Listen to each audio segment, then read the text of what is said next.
All right, Madam Clerk, with that, I believe we have quorum. If you can, I'm going to call this meeting to order. If you could please read the Chamber Emergency Evacuation Plan announcement and public speaker guidelines. Upon activation of the emergency alarm signal, all persons should immediately exit the building. Please use the exits to the left or right front of the council chamber or the east or west stairwell outside the rear doors of the chamber. Do not use elevators or escalators. After exiting the building, proceed to the assembly area located in front of the Department of Social Services building at 900 East Marshall Street.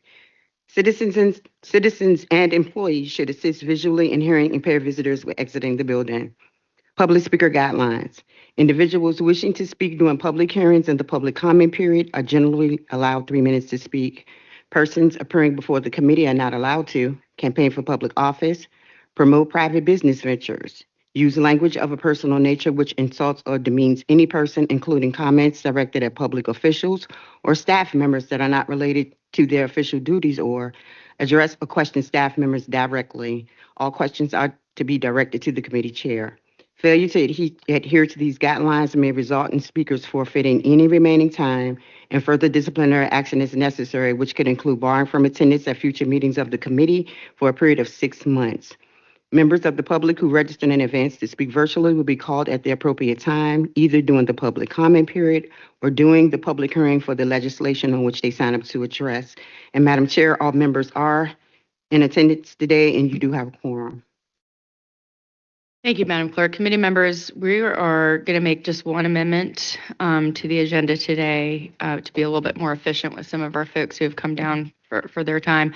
We are going to move the boards and commissions vacancy report ahead of public comment. So we will do the boards and commissions vacancy report now. Come on up, Ms. Nichols. How are you doing?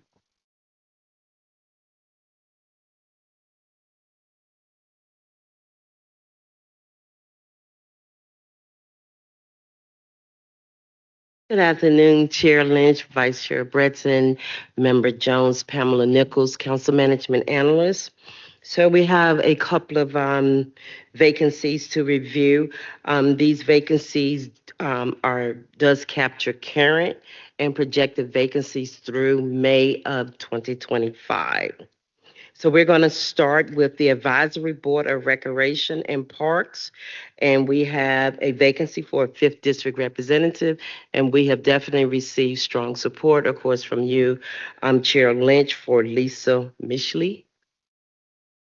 And Madam Chair, I just want to ask, would it be the will of the committee that you could make your recommendations, but then have your vote, just vote once, but make the recommendation as we go along? Sure. Okay, wonderful. And then moving on to the Aging and Disabilities Advisory Board, we have one vacancy for a resident of the city who is a past or current caregiver of at least one person with a disability or of at least one senior citizen. We have one vacancy, and we do have 2 applications for that.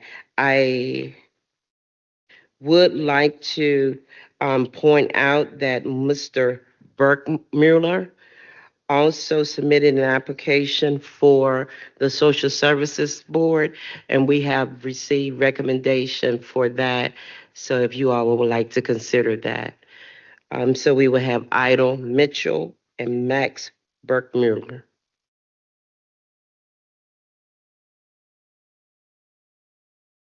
You want a recommendation? I did too. Oh, so you want to go through all of them and then make a Let's go recommendation? through all- Okay, wonderful. Okay. And so then for the Capital Area Partnership Uplifting People, Inc., we have one vacancy for a resident of the city. And we received applications from Joseph Chodari, Mary Montague, and Evelyn Wright. We did not receive any recommendations from CAPUP. And then for the Human Rights Commission, there are 3 vacancies. We have a reappointment application from Whitney Brown, as well as we receive initial applications from Brianna Beasley. And moving on to page 2, Matthew Lagarde and Emily Wolftike. For Lewis Ginter Botanical Gardens, we have a reappointment application from Stephen Williams, and Lewis Ginter have expressed their support for that reappointment. Moving down to Richmond Behavioral Health Authority, application from Dennis Cohen Jr., and we did receive support from RBHA for Mr. Cohen. For social services, there's one vacancy for a city resident, and we have applications from Max, I apologize, Dennis Cohen Jr., and Stephanie Robertson, and we received support from social services for Mac Burkmuller. And then you would also notice that the report does contain vacancies with no applications for ASAP, Community Policy and Management Team, and Future Workforce Commission, and Maggie L. Walker Initiative Citizens Advisory Board. And so those are all of the vacancies that we have at this time. Madam Clerk, just want to make sure, point of clarification here. For the cap-up appointments, there is no recommendation, correct? That is correct. And no recommendation for Human Rights Commission? That is correct. Okay, but we have recommendations for other? Yes. Yeah, okay, gotcha.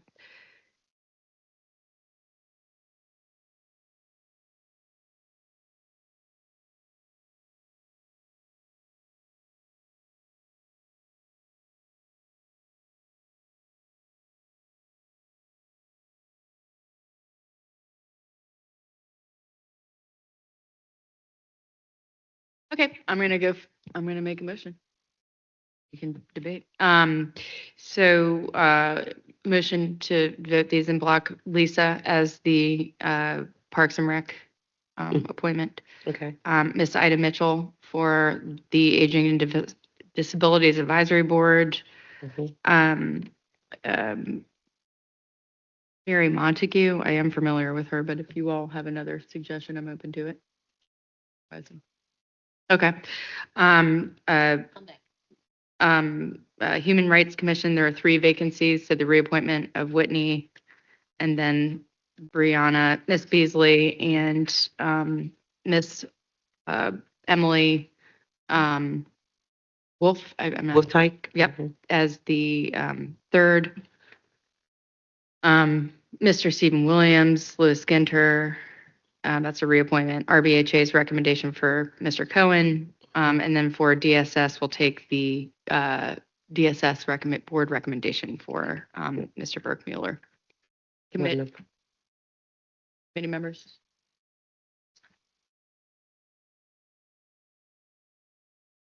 Cap up. I recommended Mary Montague, but said open to recommendations. Okay. That's my motion. We have a Okay. second. I second. Thank you. The committee is voting on the board's recommendations as stated. Ms. Jones? Aye. Vice Chair Breton? Aye. Chair Lynch? Aye. That motion has been approved. Thank you so much. All right, couple of housekeeping items before we move on to public comment period. One, you may notice that we have a new member here among us, and I just want to welcome my vice chair, Councilmember Breton. Thank you so much for joining us today. And of course, we have our long-standing friend and partner to EHS, and former school, no, you're not going anywhere, Ms. Jones. Councilmember Jones, and on the phone virtually with us today, our president, Councilmember Newbill. Dr. Newbill, thank you and welcome. Also want to welcome all of our esteemed stakeholders here I see in the audience. Just let you all know, we are coming into this meeting with very, very heavy hearts. This past week during the water crisis illuminated yet again deep disparities in our city and across the region that so many of our vulnerable community members are facing day in and day out. And we so appreciate the work of and collaboration with our partners in the administration, But we are really looking, and I think many of us are that work in this space are really soul searching and looking for solutions, not just for our unsheltered population, but for those who are living at the brink of eviction, who are struggling with issues with their SNAP benefits. We have just enough to say grace over here in the EHS world, and no shortage of really big challenges to solve. So I appreciate you all being here, dedicating your time to helping us solution those things and ask the right questions that need to be asked to figure out how we move forward. So with that, I will open it up for public comment. Madam Clerk. Public comment is now open. Is there anyone present who wishes to address this committee regarding items?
Thank God that I go out here and I talk to a lot of them, because a lot of people are saying, oh, well, let's just go break into this building. Let's just go steal some stuff out of this store. If it wasn't for these charities out here, a lot of crime would really be going on. If you don't really see it, I don't know what to tell you. You got people defecating in trash cans all over the city because there's no bathrooms. What do y'all really want these people to do? You know, I'm not trying to talk bad on the unhoused, because I'm also unhoused. You know, life happens. But there's got to be an easier way, especially coming to city council and saying, hey, listen, we need help.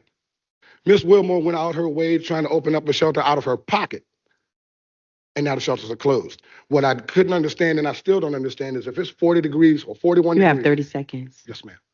If it's 41 degrees, for instance, don't you think the overnight low is going to be lower than 40? Why are the shelters closed? Can anybody on the council answer that? If the city has a problem, I don't know, maybe with a utility or whatever, you're the city. You don't have to even build them if you're trying to help somebody. I'm just at a loss of words. I'm very disappointed in what's going on, and if necessary, I will come help you work out some sort of solution so we can alleviate this problem. Because I'm telling you, it's only going to get worse, especially. Thank you. That is your time. Thank you. But we do appreciate those comments. We do appreciate those comments.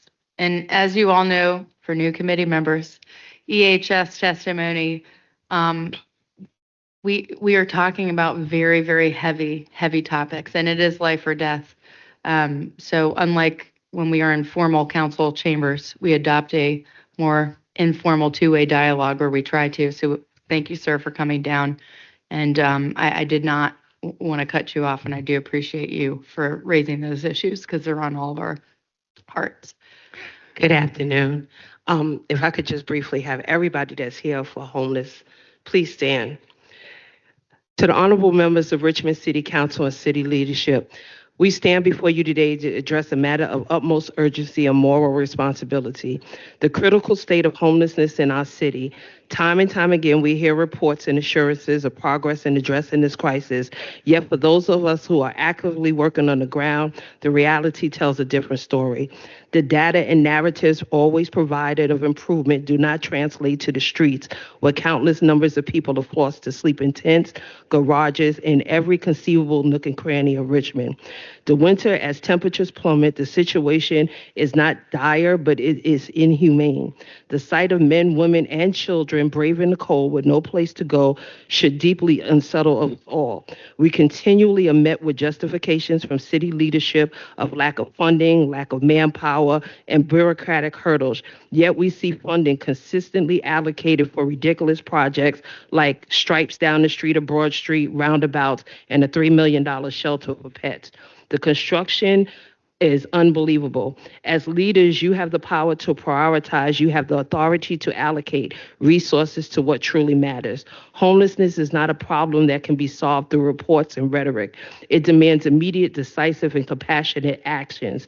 We are asking for increased funding for shelters and warming centers, ensuring that they remain open during respectable hours. 40 degrees is not a respectable temperature. The city that I come from, when the temperature drops, it is not an option to get off the street. They round you up. If I left my dog outside in frigid temperatures, I would be incarcerated. Expanded programs that provide long-term housing solutions, including affordable housing initiatives.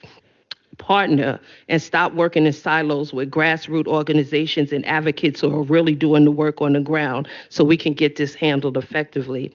Develop accountability measures to ensure that allocated funds are used transparently and effectively. The time for excuses has long passed. The people of Richmond deserve leadership that prioritizes the dignity and well-being of all its citizens, especially those who don't have a voice and that are being forgotten.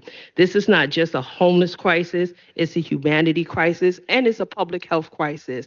No one is thinking about, like this gentleman said before me, the amount of urination. We are still under a COVID, a new strand of COVID. You have bacteria on the street. If we are walking on the street, we are taking this stuff into our homes. Nobody is understanding or talking about that. We don't know if we are seeing pet waste on the street or if You we have are 30 seeing seconds. human waste on the street. Let's make the choices today that the future generations will thank us for. The people living on the streets absolutely cannot wait any longer. I was blessed to sit on the Homeless Advisory Council 4 years ago, and we gave recommendations, and the song says, "You haven't done nothing." Thank you. Please state your name for the record. Tracy Hartney Scott, Housing Chair for the Virginia State Conference in the City of Richmond, NAACP.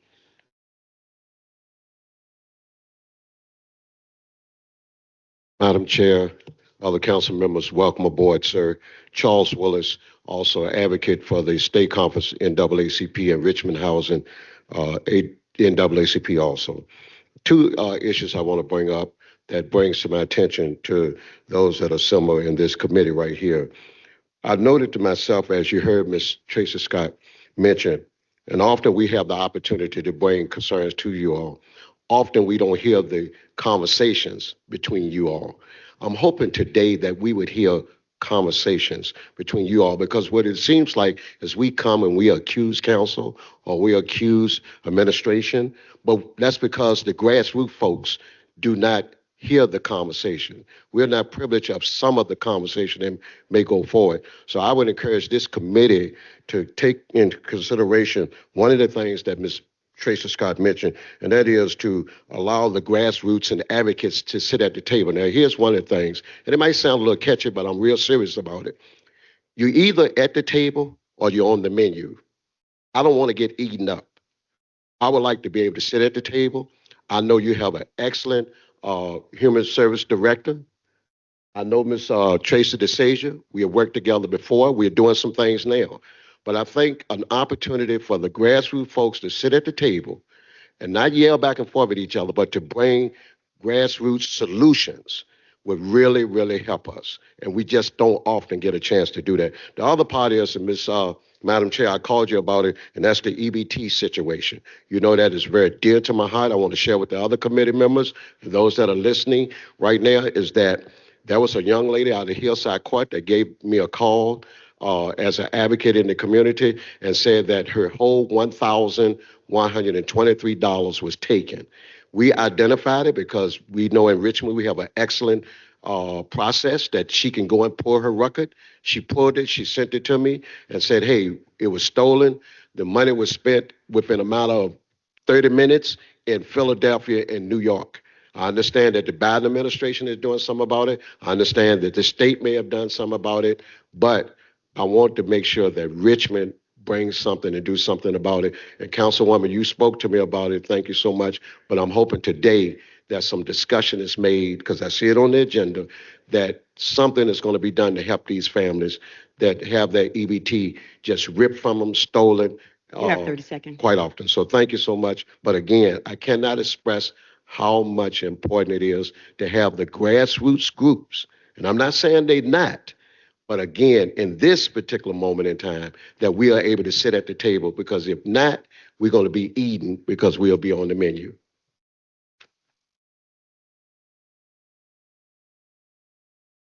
Good afternoon. My name is Omar El Khadafi. I'm a community organizer with Legal Aid Justice Center. I just came to share some information with this body. We've had RHA in this committee a few times giving comments about, the potential for homelessness with their population. And I received some information from RHA that said that there's currently about 700 households that are on zero income, that have zero income, that live in public housing in Richmond. And I'm bringing this up because, we need to think about what the imminent homelessness looks like. There's a lot of stuff going on right now. People getting EBT cards stolen, food prices are rising anyway. Some people were out of work for an entire week last week.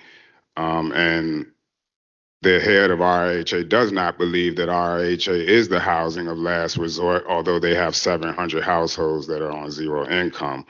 Last night I was at the board meeting and Commissioner Lewis stated that RHA is in great financial health despite an alleged multi-million-dollar debt being accused towards tenants.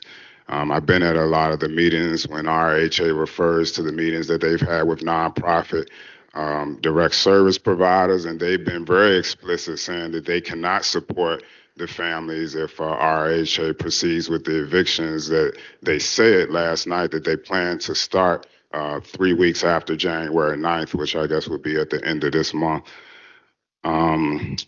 They were asked, the administration to RHA last night was asked by a commissioner how many residents are in the group that they expect to send out non-payment notices to at the end of the month, and they could not provide an answer to that commissioner. So I'm just giving you guys this information so that, we can know what's going on, what the lay of the land looks like for houselessness in our city and imminent houselessness, so that we can get a good strategy, a comprehensive strategy across the city to deal with it. Thanks. Thank you. Oh, I see one more. Is anyone else here for public comment? Can you please stand? Ms. Need. Hello. My name is Nancy Williams. I'm with Three Gifts to You.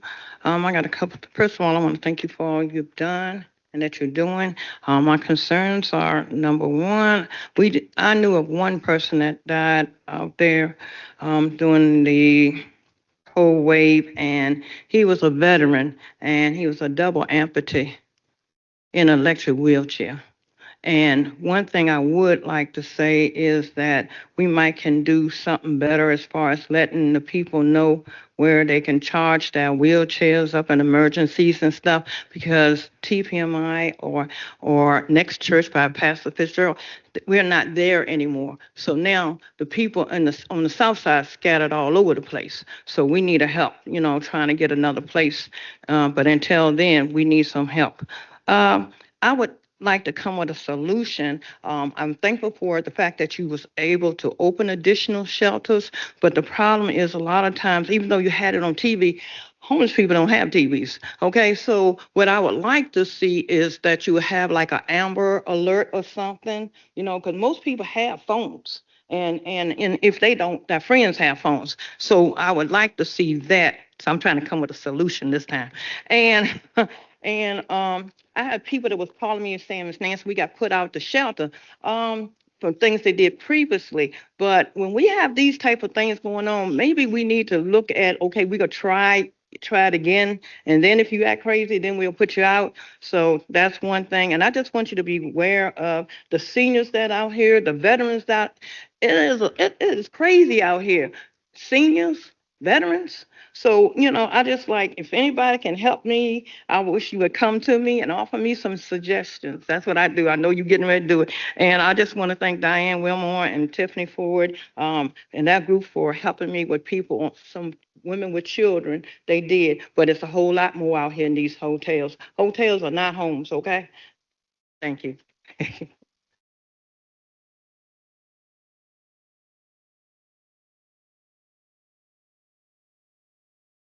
Vonda Sneed, but Blessing Warriors.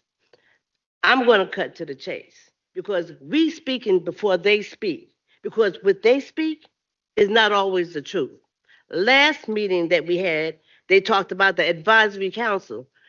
The last meeting y'all had was in 2021. So how are you going to quote a meeting from 2021 about 2024, 25?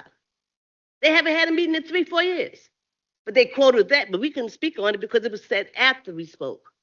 Then the procedure for children. Nicole Jones can attest to the fact I was told it had to go through a council person, was I not? And we did that. I had a family 2 days ago. The whole procedures changed. Daphne said, why are you coming to me? So what is the procedure? Then I contacted Tracy DeSaggio, Diane Wilmore, Tiffany Ford. They got a third party. Then the third party told the family, we'll call you the next day. So that night, 2 nights ago, we had a 4-year-old and a 6-year-old in the streets. Do you know how cold it was? Daphne helped us pay for these families for 2 days. Then the third party, which was a church, is paying for a couple of more days. Then what? If you have a shelter, then they can go in there. What's going to happen in 4 days? Who are they going to call? This family, these children in the cold. Would you have your children in the cold? Then there's the issue, okay? Diane Wilmore is the homeless liaison. Why is she never up here? She's never up here. Last meeting you had Tiffany Ford, and she said at the time she was 16 days on the job. Diane Wilmore has been doing this over the past year. Why can't we hear from her? I want to hear the truth, what we're dealing with. I will admit she has helped us. I've connected her with a church that is willing to possibly be a cooling and warming shelter. But why isn't she up here to speak to people? I see everybody else. Then the Salvation Army. They sit up here and talk all this mess. We offered. We had somebody pay for food, prepared the meal. It was scheduled, like they said. We served it that Saturday. The person spoke to Stephen. Then he told her, well, I don't need you tomorrow. I have catered food.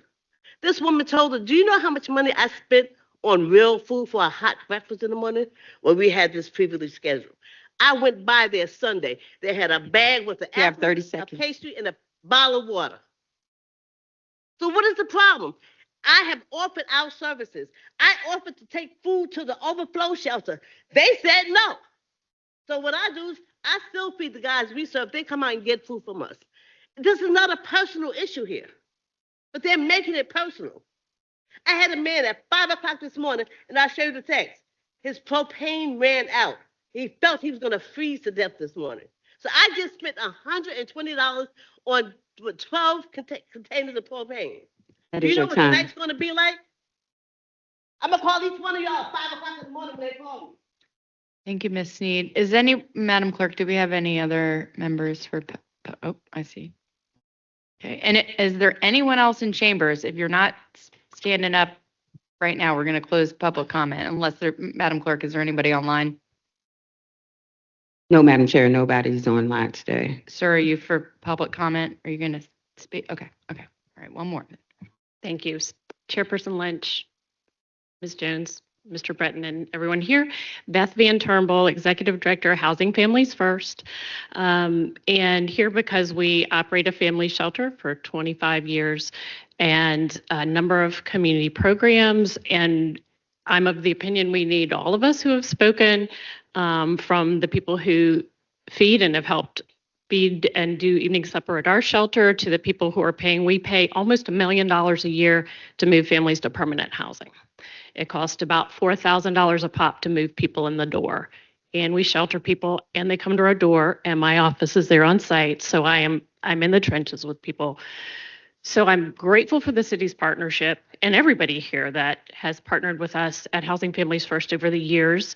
Shelter is needed. Nobody should be in the street ever, but I will always advocate for just as much emphasis to be on deeply affordable permanent housing. Our method is to get people out of shelter within 70 days to permanent housing, and 88% went to permanent housing of the families that came to our shelter. The faster and more housing we have, the more people can come through the programs when they need it in crisis. And that's zoning. It's all the things that you have influence on. It's the partnerships, the funding we get, the funding we leverage with private dollars. And so I appreciate everyone who's spoken. I appreciate the tremendous amount of support we get out of the city while we're in Henrico. They brought us water last week, but Tiffany Ford and Tracy wrote me to see if we needed anything at our shelter. And that's remarkable to have that kind of support.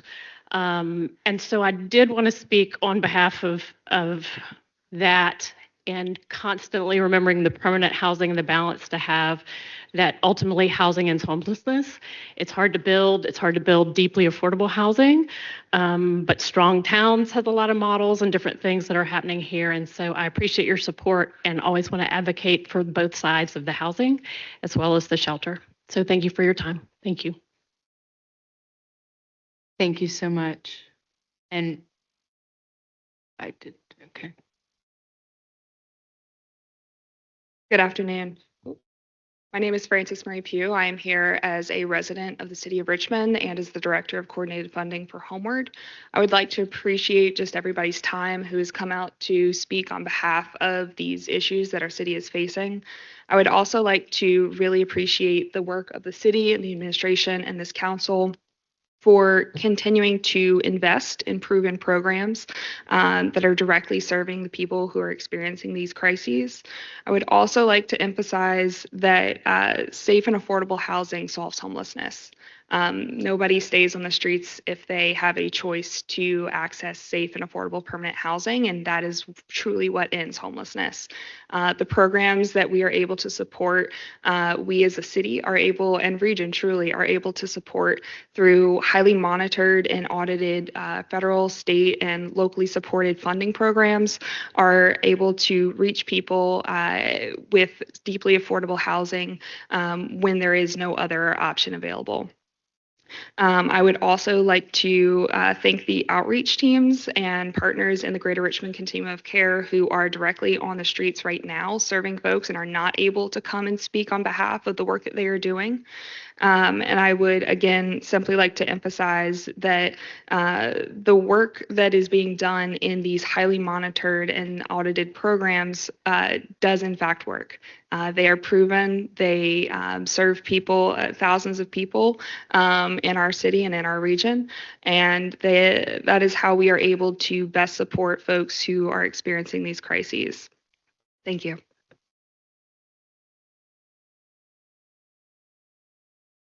Hi, good afternoon. My name is Choice Eric East, and I am the COC Referral and Lived Expertise Coordinator at Homeward. And just to piggyback on the gentleman before about this, the transparency. I've been on both sides of the fence. I've been in the Caritas homeless shelter, and now I have a home. But just bringing, I think, all entities together and having input, I think, is imperative. I know that you all have things that you all discuss after the public comments and different things and meetings. But if we somehow worked together and had, a committee or a task force that could all work together and hear both sides of the situation and what some of those recommendations would be. And just like I said, just to be more transparent and open, and I realize that everything that we want is not going to happen, and everything that you all want is not going to happen. But just to work together and work out those things would probably, I think would benefit everyone involved. Thank you. Right, Matt? Yes, sir. We got one more, and then we're going to wrap up public comment. Hi, my name is Pastor Daniel Holmes. I am the overseer for Operation Thunder at Mount Gilead Full Gospel International Ministries, where Bishop Daniel Robertson Jr. is our pastor. Our ministry, Operation Thunder, is the domestic missions ministry of Mount Gilead, and we go out every month. We feed at least 800 people in the community, to include the unhoused. I'm just asking for one thing. I see that there are some great programs, but people off the street that are just cold and don't have anything, they're still there. So I just want one thing. Give me a building. Give me a building. If you give me a building, we'll take care of a lot of this. The city has a lot of buildings that are vacant. Give me a building. That's all I'm asking. Thank you. And thank you to all the stakeholders who came down this afternoon for taking your time. Just a couple of things for context to address some of the business of that this committee has covered over the last 4 years since I have been chair. This conversation has happened over and over and over again, and I, like probably many of you, are frustrated that we're still at this point, and we can and should do better. One of the things, and I appreciate our GRCOC partners coming here because they do have fabulous, wonderful programs. But to get into those programs, you have to call a hotline that doesn't really respond to people. And that's a problem for us. So where does it leave us? It leaves us as a city with folks who are on the street unable to access that GRCOC system in an effective way and truly meeting people where they are. And so what the city has asked for is additional physical walk-up locations that can actually do coordinated point of entry and intake. We support a coordinated point of entry system, but one that meets people where they are. And so we're having a conversation about overflow shelter because we don't have a great working front door for folks. Okay, and if we did, we wouldn't be in the business of doing the emergency room care. We would truly be doing the prevention that you all are referring to when we talk about deeply affordable housing.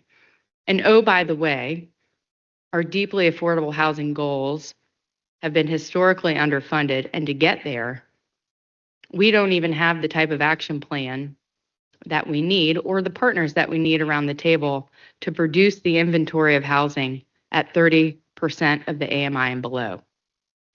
That's why this committee is taking on the task of bringing on multiple stakeholders to include you all, the RHHA partners, our developer partners, city administration.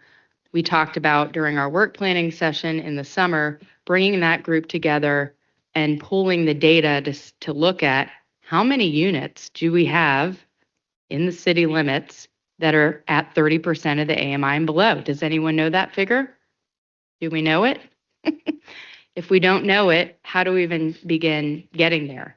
So we can't talk about that's a unicorn solution from where I sit right now today, and we have a crisis of people being unsheltered outside in the street that we have to solve in this minute.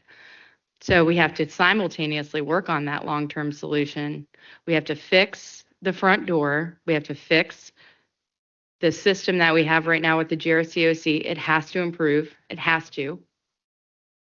We have to fund and invest on both the GRCOC side and the crisis overflow shelters for those people that become emergently homeless and it's a Friday afternoon and we're doing a fire drill trying to place them somewhere. So it's a both and.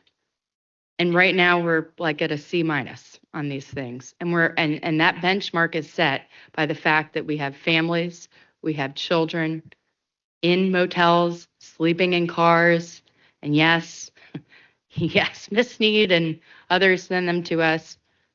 And right now, the best solution I have is to pay out of pocket because we don't have an on-the-spot solution to address that. Okay? And so you're going to hear a lot of frustration coming from myself, other stakeholders who are doing this work from day to day, because these are things that we have been talking about for a very long time. But it is going to take all of us coming together because we don't control the GRCOC. We don't control what happened. You know, we can't flip a switch and turn on an overflow shelter. Our partners know that.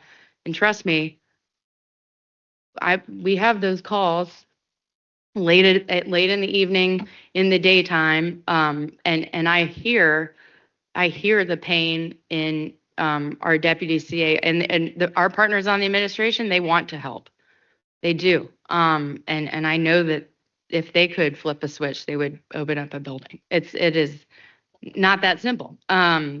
However, it is that simple. So we need to figure it out. And so what we're going to ask for as our DCAO, Tracy, Ms. DeShazer comes up, and Ms. Ford, if you want to join her, is let's talk about today. I mean, we're going to get the update, but let's talk about in tangible ways. How do we get in the next week or two?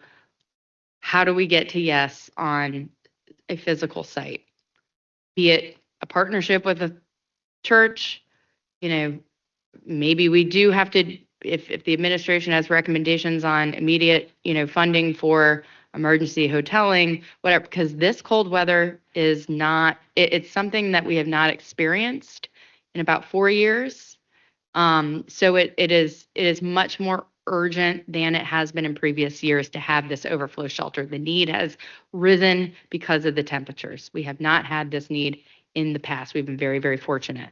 So getting to yes on how do we get to an overflow shelter is really, really important. And then those subsequent meetings where we do bring people around the table to talk about how we fix some of the parts of our system that aren't necessarily meeting people where they are today. How do we get to that? That meeting is imminent. I mean, that we'll get that set up in the next 2 to 3 weeks. So with that, Deputy CAO DeSager, please join us, and welcome. Madam Chair, I need to close public comment period, and seeing no one else, the public comment period is now closed and back to the committee. Thank you. I gave my own public comment. I apologize.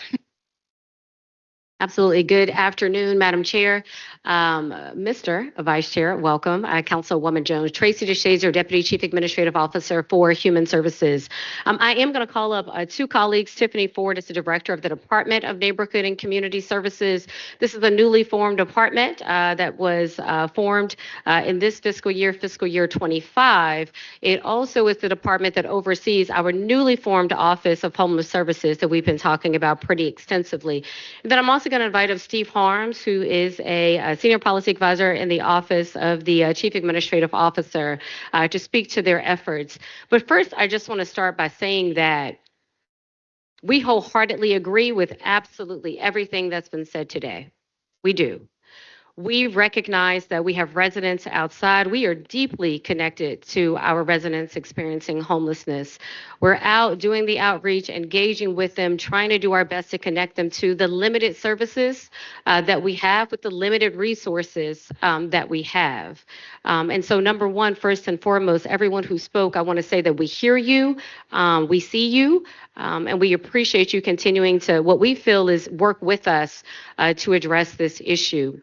There are a number of individuals that have spoken today, both advocates that are in the communities on the ground doing work, and then direct providers that are also doing work. And a thing that we want to acknowledge is the progress that we have made over the past 2 years. It's not enough.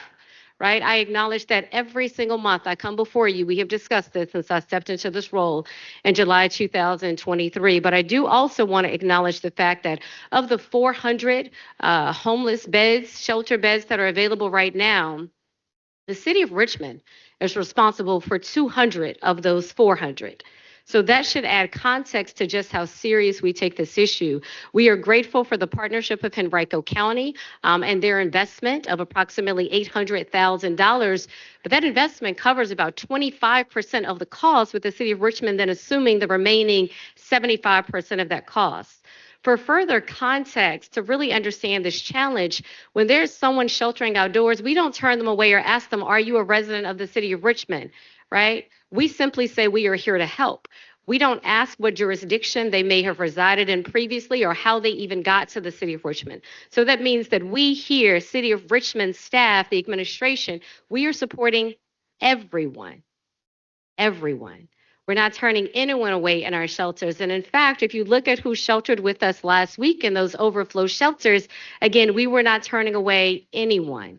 So when you look at the resources that we have and the work that we are doing, it has been the city that's been leading this, and we're not backing down from continuing to look for and find solutions together. So I'm going to ask Tiffany as a director to come up to speak to some of her efforts, and then also ask Steve Harms to come up. It's two kind of things that we're focusing on right now. Number one is always looking at those longer term solutions. Shelter is a necessary Band-Aid. I say it time and time again. The shelter is what is needed right now to get people inside, to keep them from losing their lives. But longer term, we need housing for our residents that are in need, and not just housing that will fully wrap around them and provide them with the support that they need.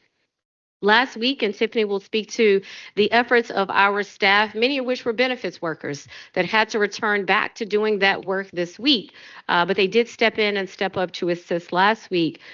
Some of the challenges that we were navigating, our team is not prepared or trained to address some of those challenges. We have residents that are chronically unhoused, that are dealing with deep behavioral and mental health challenges. I will not get into the details of what those were, but again, these individuals are in crisis. So for us, the priority is not only, it is more than a building. A building is a necessary step, but it is beyond that. We want to ensure that as we are identifying operators to support our residents in need, that they are operating at the highest quality. They're the highest quality and operating at the highest levels, because that's the care that our residents that are experiencing homelessness deserve. They deserve not only a space that's going to be a clean space, the meals that are going to be the meals, again, that are quality and nutritious, and we continue to work through those challenges with our partner, the Salvation Army that's here. But then also they deserve the care, the mental health and behavioral health supports, and all of those things. So I'm going to ask Tiffany to speak, followed by Steve. Good afternoon. The one thing that I would like to touch on is that we did run the overflow shelters, two overflow shelters.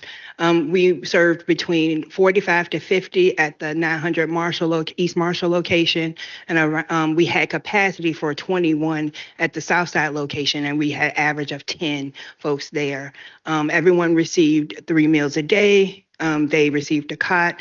They received fellowship, because we were there to support them and to talk to them and to figure out if there were additional needs to be met. The challenge there, and I hear folks say, well, if you could do it then, why can't you do it every day? I will say, and this is the silver lining to somewhat of that water crisis, was that we had staff that were able to be at the shelter and to help us run that shelter. Folks are back at work. We don't have the same resources to be there. We ran that shelter 24/7. I was there more hours than I was not.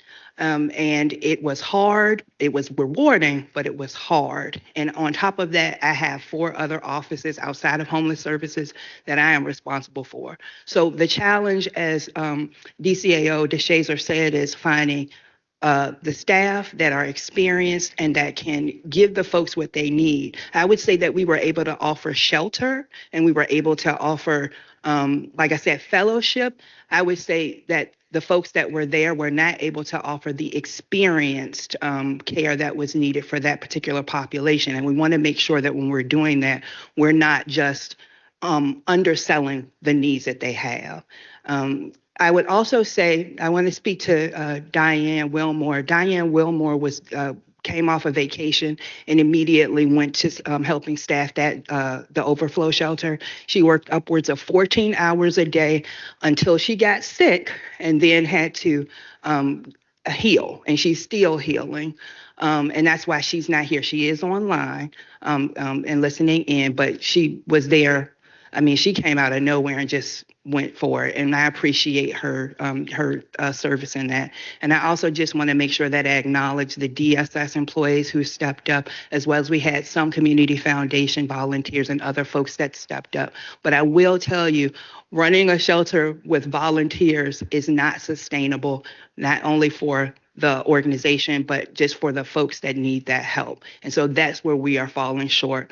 We are diligently, with the help of Steve Harms, looking for other partners to help fill the capacity that we have, but we are not finding those partners as of yet. We continue to look for those partners. We continue to engage. We continue to look for other partners. We mentioned faith-based earlier, and we're reaching out as well to those folks as well. But it is a arduous task.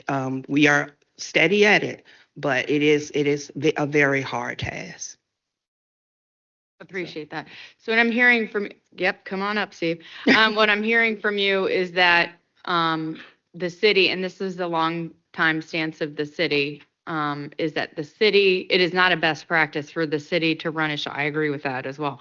It's not a best practice for the city to run a shelter. Yeah. And really what we're talking about is the city having some funds to then pay a provider to run a shelter. For historical context, for those out there in TV land and in the audience, we did that model in 2020, 2021, and 2022, and it was not very successful at all.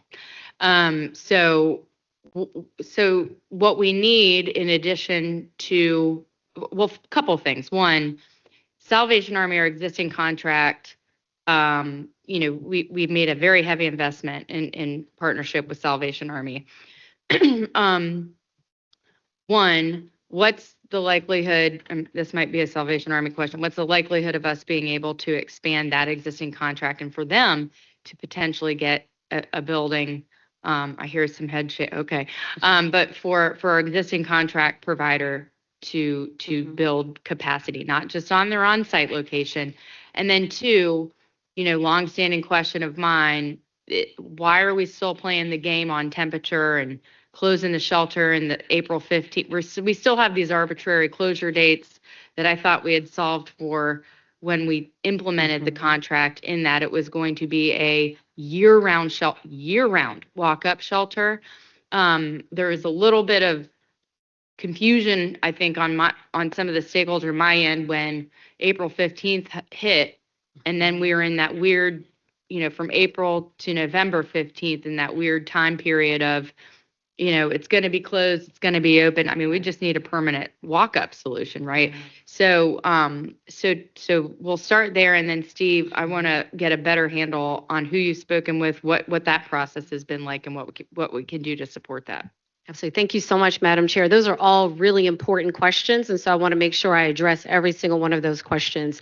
Steve Harms joined us in January 2023 and started conversations with providers on their willingness to, number one, expand year-round capacity, to operate inclement weather shelter, to help us identify a location for inclement weather shelter, and then also help us with establishing then a community resource and training center, housing resource center. And so that's the work that Steve started doing in January. Obviously, with that work, it was a very difficult process. And I want to first start by saying that every single homeless services provider in this region has been so willing to continue doing the work in partnership with us. The challenge is many of them have space limitations, right? And so every conversation has been, well, how do we get there? Can we get to yes? So I want to say first and foremost that our homeless services providers have started with yes. They haven't started with a no. They have started with the yes. Let's see what we can do. If we can do it, we're willing to stand with you. It's just been very challenging, right? So it's not for a lack of willingness, it is for a lack of ability. So either building capacity, spacing capacity. That's how we ultimately ended up with a partnership with both the Salvation Army and Home Again to bring those 200 beds online in December 2023. Now, one of the things that I'll acknowledge before turning it over to Steve is the question was around how did we get to a certain inclement weather period as opposed to year-round then with the Salvation Army? Obviously, in our negotiations, right, and that's what they were negotiations. We went to the table with the full ask of these are all the things that we would like to see, but then we can't make a provider say yes. We have to defer to them to then work with their headquarters to see what then they and assess what they are willing and able to do based on their own strategic plans. The Salvation Army was willing to operate during the inclement weather season that was determined by us collectively of November 15 to April 15. From there, then, we were able to add several additional surge days, is what we call them. Those are days between April 16 and November 14 that when those temperatures drop below 40 degrees, 40 or below, or 92 or above, we are still able to have the Salvation Army open up. So, Steve, I'll let you further speak to partnership and the work that you're doing.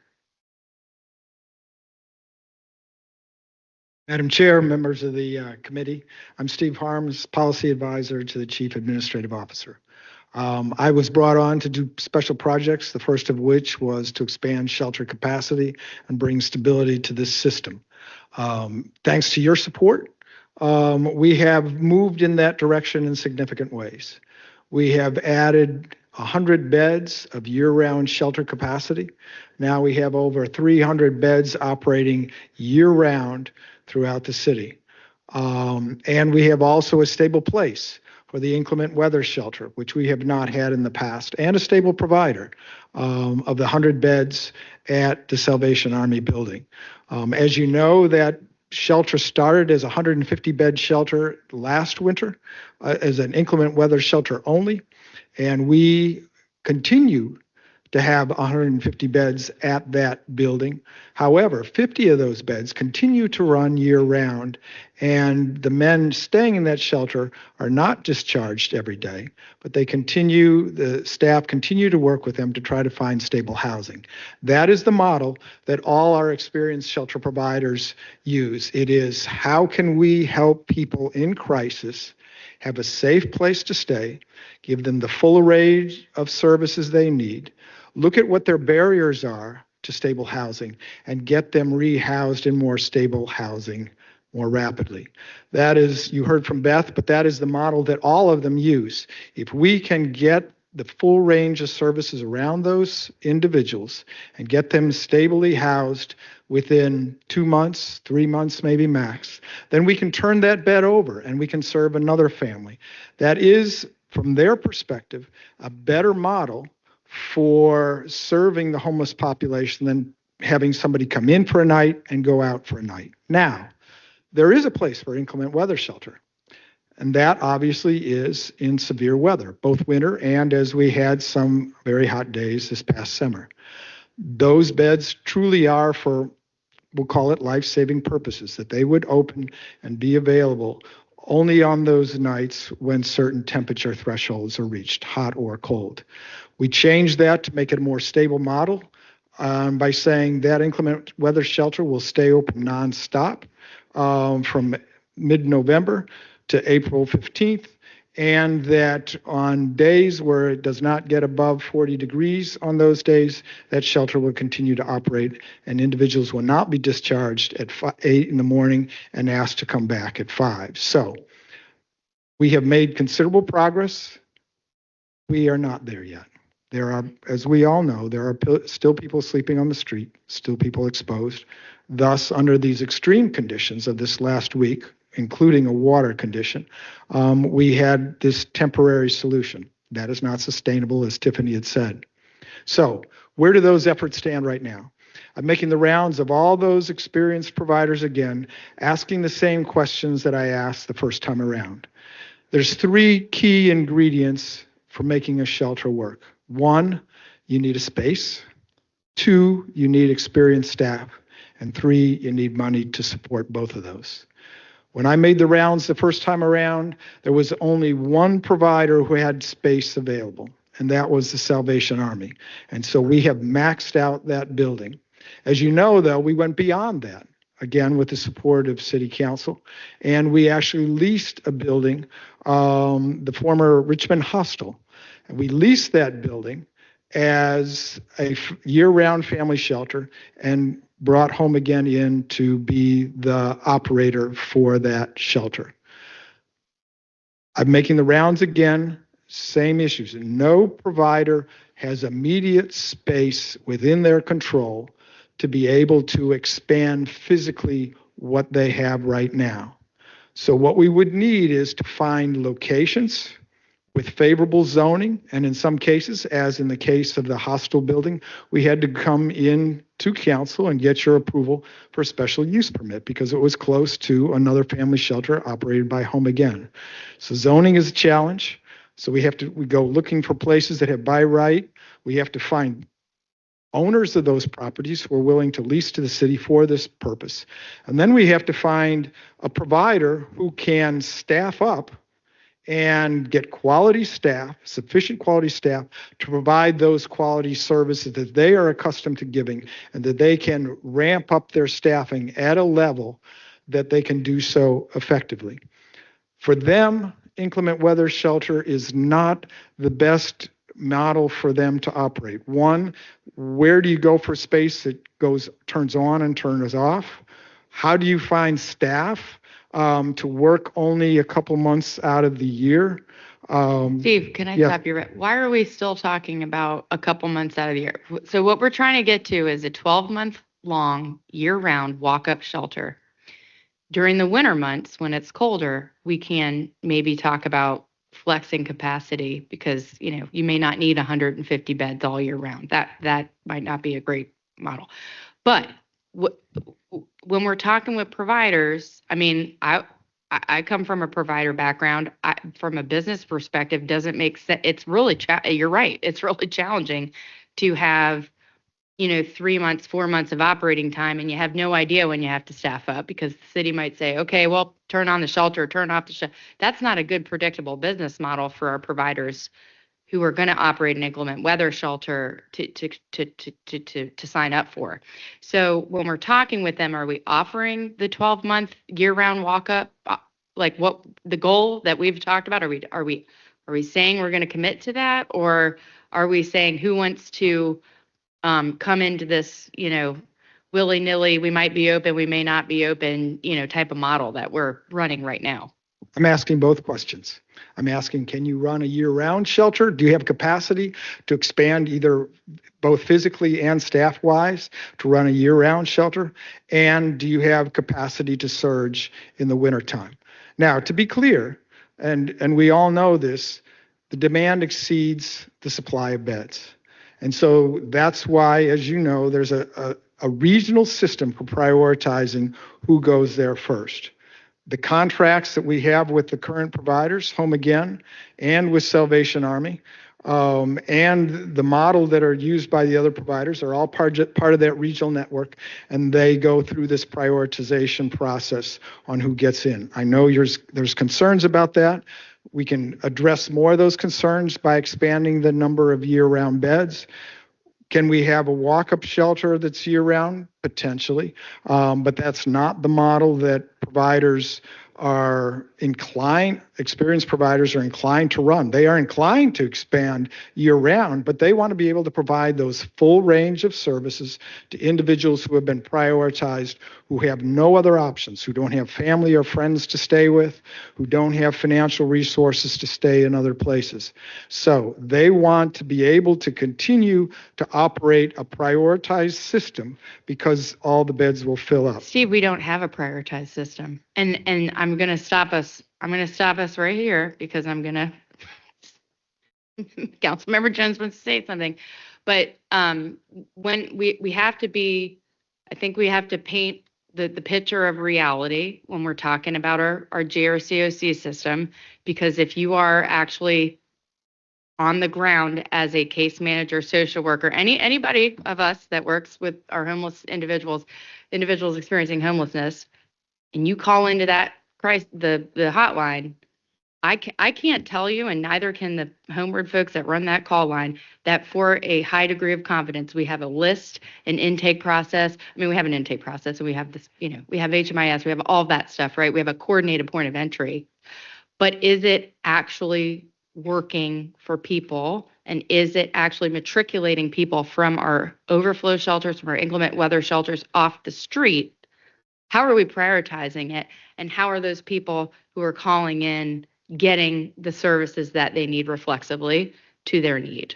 That is there's a fundamental systems question there. And again, I'm going to put that in a parking lot because it's a separate issue. That goes to our longstanding issue of the front door, right? And so the demand for walk-up shelter, and I'm hearing you say it. I'm hearing you say the providers don't want it. What we're really talking about is GRCOC providers. GRCOC has made that decision, right? And what we continue to push back and say is, we love the GRCOC. We love what you all are doing. Of course, we want wraparound services. We'll invest in that, but create a front door that works. Create a front door that works. Create more access points. People need walk-up access points. When folks are homeless, a call-in line is not the way to serve and intake people. It's just not. Anyway, Deputy Tracy.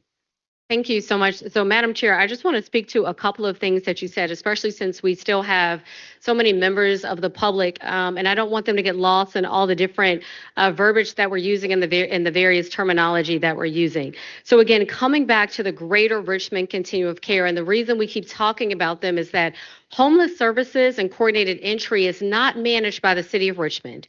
We do not manage the Homeless Connection Line. I don't get to choose personally who gets access to which beds.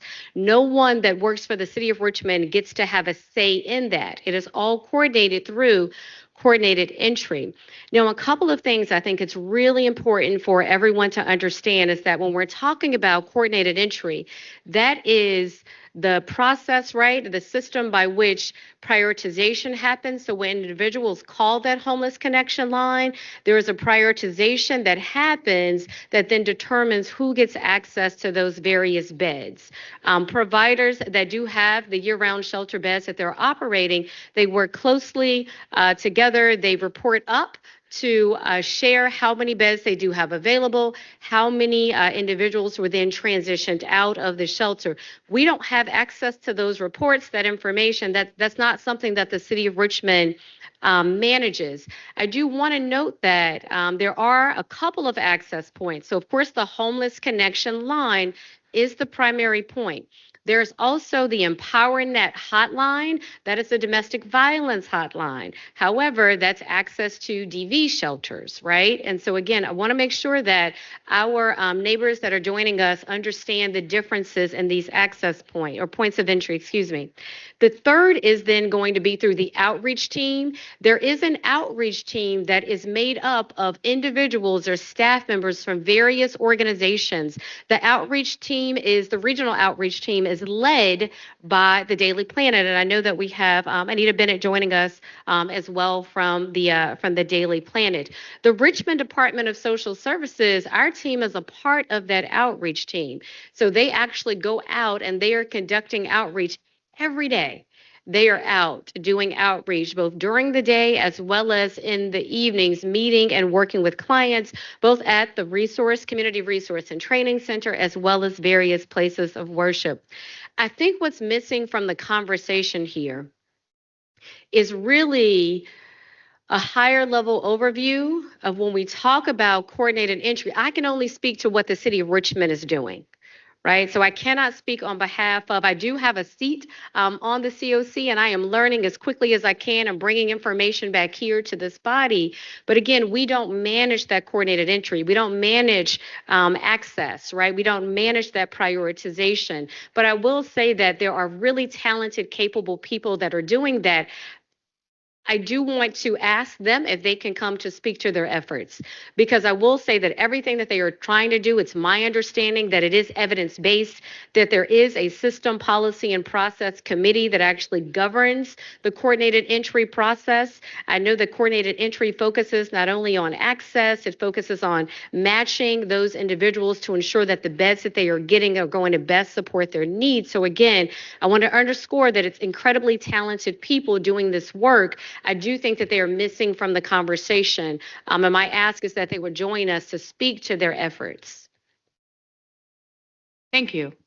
Thank you for that. And we are very familiar. We've had that conversation for many years and very familiar. I know some of us in the room are very familiar with Ms. Lawson, her work, and all the conversations we've had around that, and best practices that HUD has released around coordinated points of entry and access points, and how important it is to have multiple access points and for the populations that we serve. But I do agree with you, Deputy DeSazier, that they're welcome anytime to Ms. Lawson's welcome anytime to come and talk about that, and specifically talk about how we are prioritizing our individuals in our inclement weather shelter, how we're prioritizing families getting into home again, where we have made a significant investment.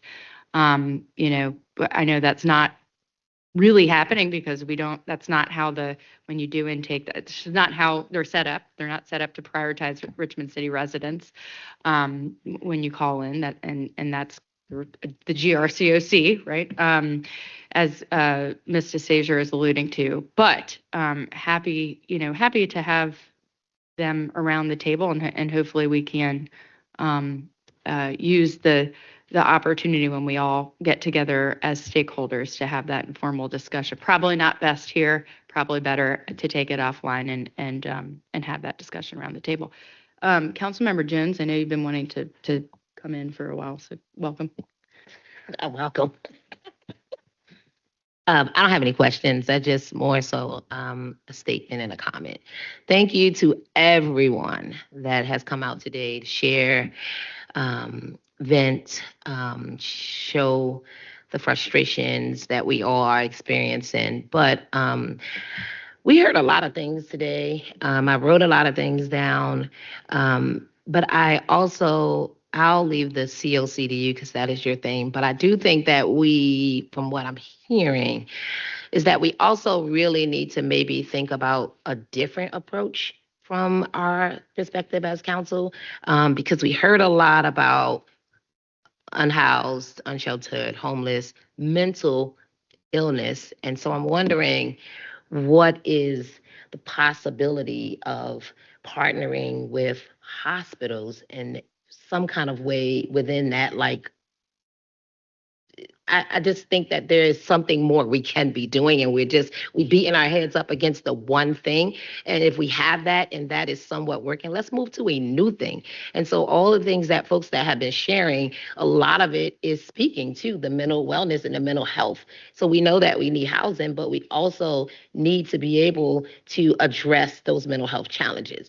So I would like for us as council or as this committee to really come together and really think about other ways that support what we're already doing, because I do think that there's another way that we're missing something because you can't keep having the same conversation expecting different results.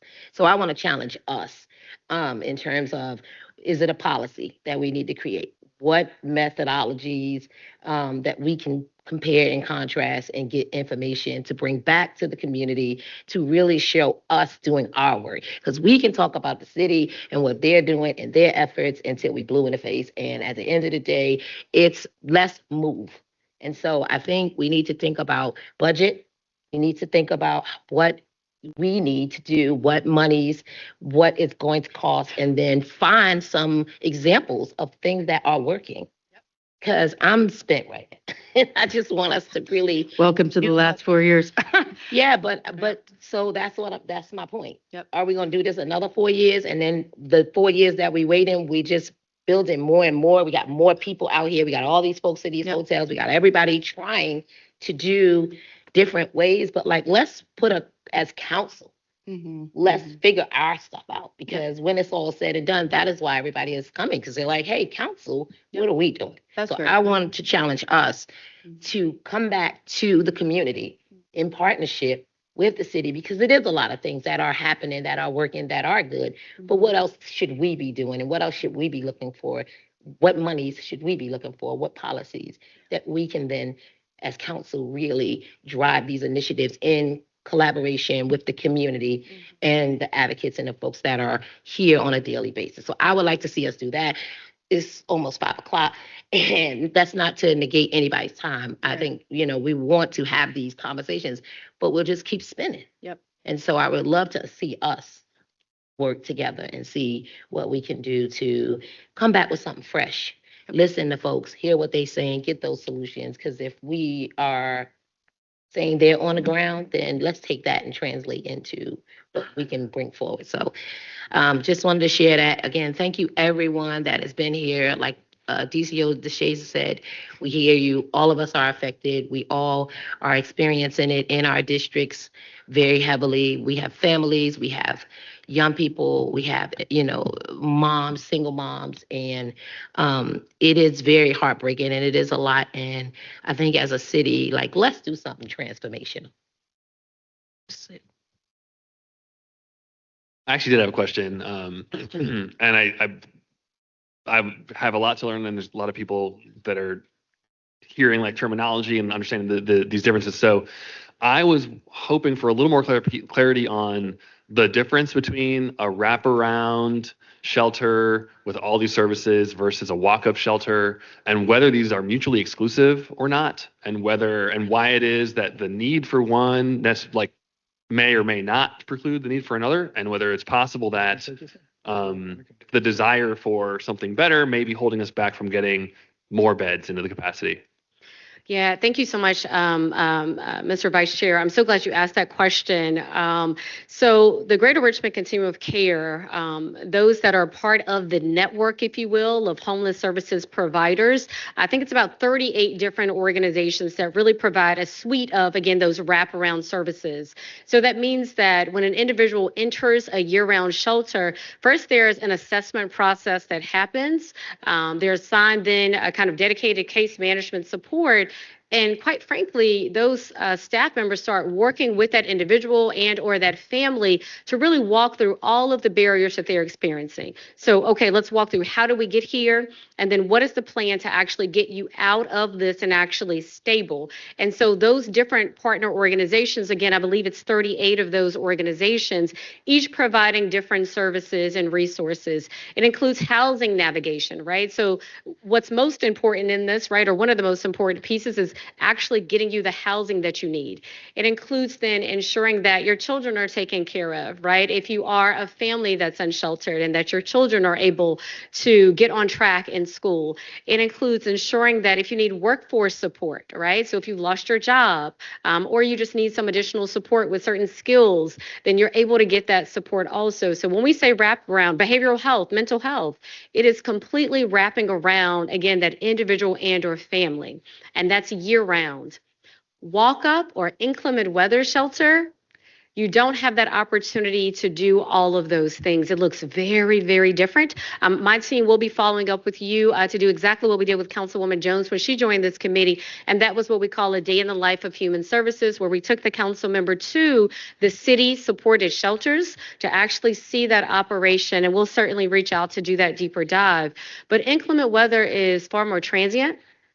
It is first come, first serve, meaning that if you sheltered with us one night, you may not be able to get access to that bed the next night. So that means if I started any sort of intake with you, you may not be there the next night or the next few nights. And so then that process is disrupted, right?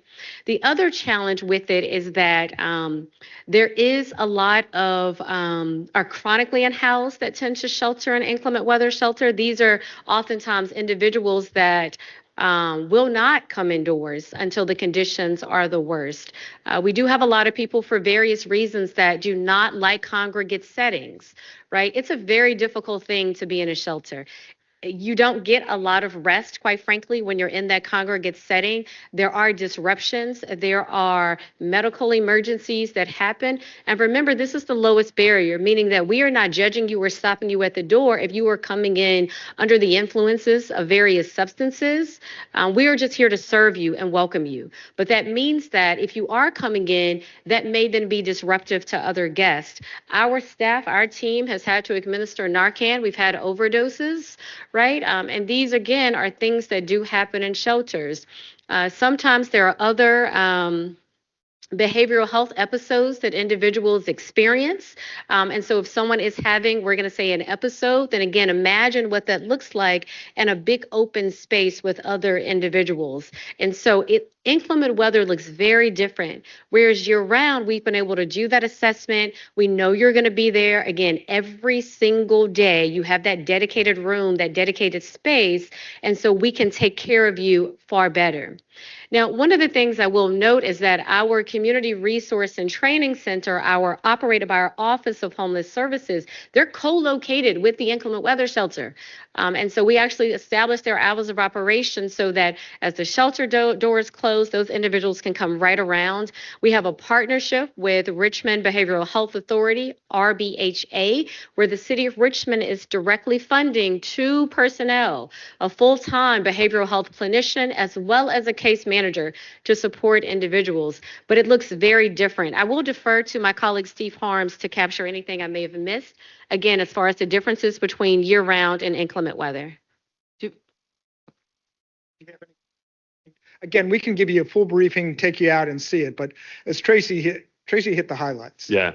Well, I guess maybe. And then the question would be, well, why don't we make all the shelter beds, the year-round beds, right? And for the very reason she said, because there needs to be overflow in severe weather for people who won't necessarily take advantage of those services except in the most extreme conditions on the one side.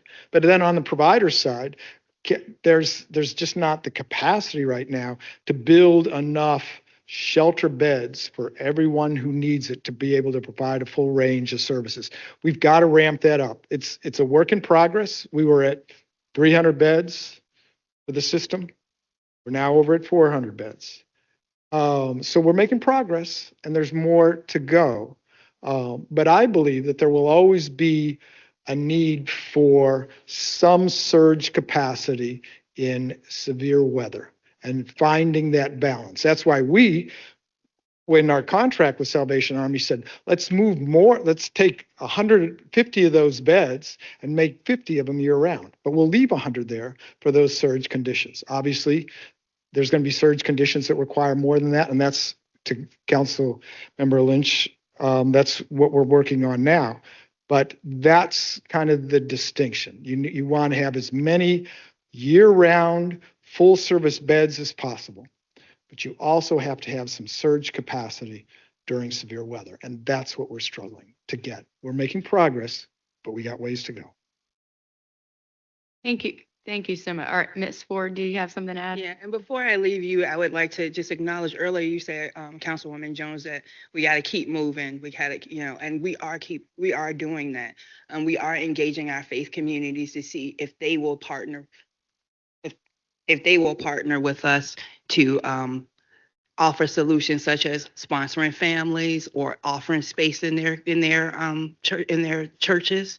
We're starting those conversations, and we'll be happy to update you as we move forward. But that is our next step, to make sure that we're engaging them fully and bringing them to the table to help us. Thank you so much. Two follow-ups to this for this meeting. One, if we can get a meeting on the books in the next 2 to 3 weeks, roundtable, and we've been talking about doing this for quite some time, but I think you all had another stakeholder meeting as you were ramping up for the Community Resource Center. So we didn't want to confuse or conflate those two groups, being respectful of that. Now we're, post implementation. I think it's time now to revive the conversation around this committee and the administration convening that stakeholder grassroots group to have these discussions. So I'd like to see that. Who's our staff? Oh, staff. I'd like to see that meeting get on the calendar. And okay. Thank you, Dr. Slatz. I see you in the audience. If we could get that meeting on the books in the next 2 to 3 weeks and publicly notice it. The second is, I believe it would be helpful to piece together an RFI. We have an RFP that was an RFI or RFP that was, might have been an RFI, that was released to all of the faith, this predates you, Ms. DeSager, this is about 3 or 4 years ago, that was released specifically asking for communities of faith and church buildings, those with facilities, to open their doors and garner interest. I think having that out in a more public way and blasting it again, we may be at that point. And so, and just so everybody also, like, who is coming to the table has an idea of the scope of work, what they're being asked to do, and what the potential funding is, instead of kind of going to stakeholders piecemeal and saying, hey, are you willing to do this? Or are you willing to? I think let's see if we can get to the RFI. Thirdly, Councilmember Jones mentioned transformative work. This committee has always, I mean, we're pushing the envelope. These conversations have led, as you know, to significant and substantial investment in the GRCOC. I mean, when we first started down this train track, we were, less than $50,000 in our non-departmental budget to the GRCOC. So we've made some headway. We brought beds online. We have a permanent and stable ICW partner. One of the things that we talked about that would be two things I'm going to throw out that would be very transformative. Councilmember Jones mentioned this, a partnership with our hospitals. University of Pittsburgh had a wonderful pilot whereby they funded permanent supportive housing beds. They purchased those beds and held them on reserve. They were able, after 6 months of stably housing those individuals, to reduce the Medicaid managed care per member per month cost in half. There's a wonderful model for that and partnership that we can engage, and we have in the years past engaged our hospital partners. We have it. We're going to come around again and ask if there's any interest for a PSH pilot.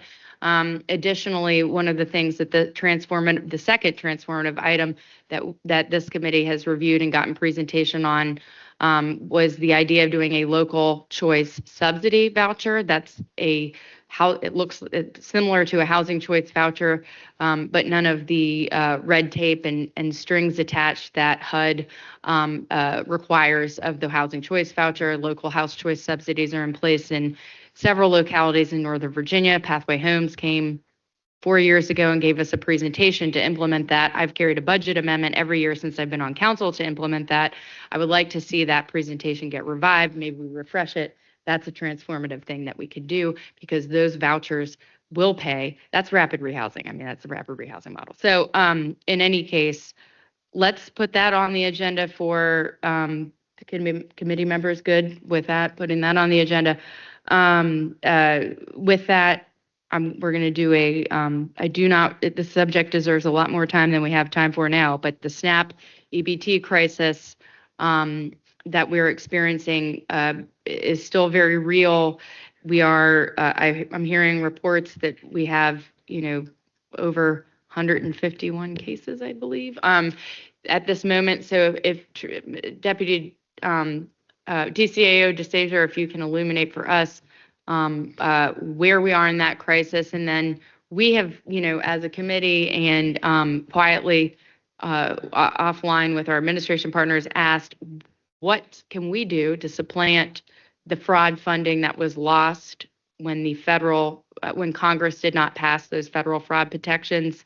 Some localities, I understand, are opting to replace cards with their own revenue. We made some recommendations on that using our existing health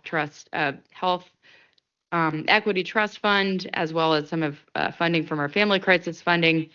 Where are we with that conversation? How close are we to getting funding to supplant so we can get cards, money for food back in the hands of people?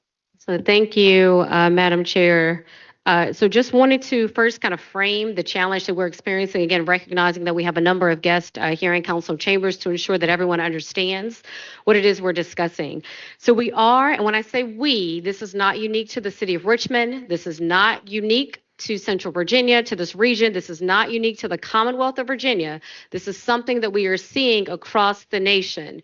So when I say we, it is a collective we, as in nationwide, are seeing what we're calling EBT theft. Now, this is not residents misusing their SNAP benefits. I want to be very clear on that. This is not what this is. This is individuals, hackers, cyber hackers that are actually taking people's benefits. So you get your benefits for the month, you go to get food and use your card, and there's no money there when you know there should be money there. So again, I just want to reiterate that this is not fraud. This is theft. So this is actually people that are hacking into the system, the larger system, to actually take individuals' benefits. And again, this is not unique to the city of Richmond, this part of Virginia, the Commonwealth. It is actually something we're seeing nationwide. So as you all know, a SNAP, or Supplemental Nutrition Assistance Program, is administered through the U.S. Department of Agriculture, or USDA. So there was a SNAP Benefits Replacement Program. That's the federal fraud protections that you mentioned, Councilwoman. That program for reimbursement effectively ended December 21st of last year. The federal government did not take any action to further the funding available for reimbursement. So that means that the state doesn't have any reimbursement funding, nor do individual jurisdictions or localities. Now, the process that we were facilitating when that funding was available was individual residents who believed there was theft of their accounts had to complete what we called an attestation form, attesting that there was an issue with their cards. As we all shared with you last month, actually beginning in November now, is when this issue really started to ramp up, when we started to see the theft at the scale that it's at now. That typically we receive only a couple of claims really per month. We were starting to see literally hundreds of claims come in very quickly, so we knew something was wrong. I can share with you that since December 21st of last year, our Richmond Department of Social Services has received 151 claims, and that was actually as of yesterday afternoon. So there could have been more that came in late yesterday afternoon and even this morning and this afternoon while we've been in this committee meeting. And again, that's just over a very short period of time. That's an average of between 16 to 17 forms per day that we're receiving. And in fact, when city government was closed last week, we had a number of people still coming to our Marshall Plaza location with questions and seeking assistance. So let's discuss what we've done in the interim. Number one, we continue to work with our food banks and our food distribution partners, our pantries, to increase access to food. Feed More, in particular, has been an incredible partner. Waymakers has been an incredible partner of actually trying to get food directly to those clients that we know have been impacted. So first and foremost, they need food right now. Right? And so we're focusing on the right now of getting them food. Remember, this started right before Thanksgiving. It went through the Christmas and Hanukkah holidays as well. And so the times when families really want to be celebrating with one another. So those efforts do continue. The challenge is we don't know how long we can sustain it. And so our team, Dominic Baird being the lead of the effort, is really continuing to work closely with those partners to see what additional resources or funding they may need to continue their efforts to, again, supplement and ramp up their meal distribution. Then separately, we have looked at the Health Equity Fund, Trust Fund, as well as the Family Crisis Fund. I don't think those are going to be the most viable options for us. Health Equity Fund, the way that we've set up the trust fund, it's really very specific, getting that money out to grassroots organizations that are doing work in particular with a particular focus. The Family Crisis Fund, certainly residents can continue to access the Family Crisis Fund for services. If there are individuals in the chamber trying to learn more about that, our Office of Community Wealth Building will be the best place to actually go, or our YMCA through our Help One RVA partnership. And again, my team will share more information about that with anyone in chambers that has questions. But we do actually support individuals in their grocery needs through the Family Crisis Fund. Given that residents are seeking support through the Family Crisis Fund, also for rental assistance, mortgage assistance, medical expenses, car repairs, home repairs, that's not going to be a sustainable option. So, Councilwoman, I know that we're working closely with you. You've been doing some incredible work with philanthropy corporate partners to see what else we may be able to do. We continue those conversations as well.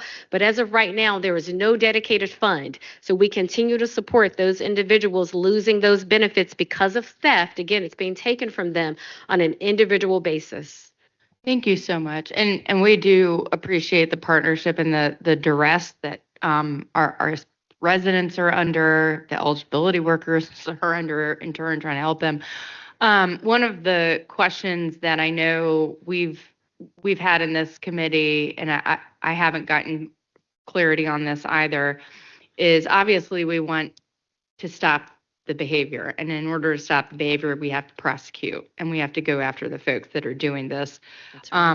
There has been several, as I understand it, several bodegas in New York, several retail locations in New York specifically, one in Philadelphia, that individual clients have become aware of.